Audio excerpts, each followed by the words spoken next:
European ordinary sailor, young, with Social Security, unemployment, pension, Tombac 1491. Many of you young European ordinary sailors thinking of being able seamen, thinking of being bosuns, and thinking of promoting. Many countries have these careers that you can jump up. Spain is not possible, but many of you can really grow up a career. And if you are 23, for example, and you wish to join a company, 2,200 euros as ordinary sailor, you might think is little, but the security, social security, Italian, at the 2 years employed equals 2 years unemployment, and also you have the pension and the social security. Plus, after 2 years, you become part of the company, stability. So security, social security is very important. If you are 22, when I started working, now I'm 59, I've been 35 years in this company.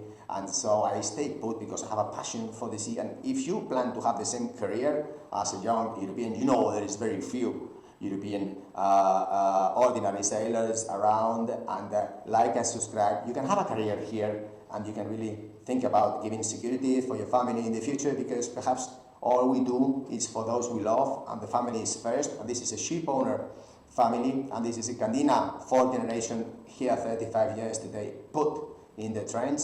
And perhaps it is the example of what you can do if you are fit, healthy, so that you can have, in any case, cross fingers, touch good, no issues of health or whatever. But should there be any hiccups in these 35 years, you have the Italian social security to look after you. Find out yourself these competitive advantages and think about those that have really been part of our families, because we owe this to them, at least in my case. And once you are 59, perhaps really this video did inspire you, perhaps not. But if you are on board the cruise ship or on board the flag of convenience ship, or if you are on board any faraway companies, and if you want to have a career with 77 ships, Italian flag, which the smallest ship is 37,000 tons, 10 years is the eldest ship, very modern ships, very modern fleet sailing around your home. And if you want to be close to your family with the wife, apply in Candina, like and subscribe, and thank you very much indeed for your time.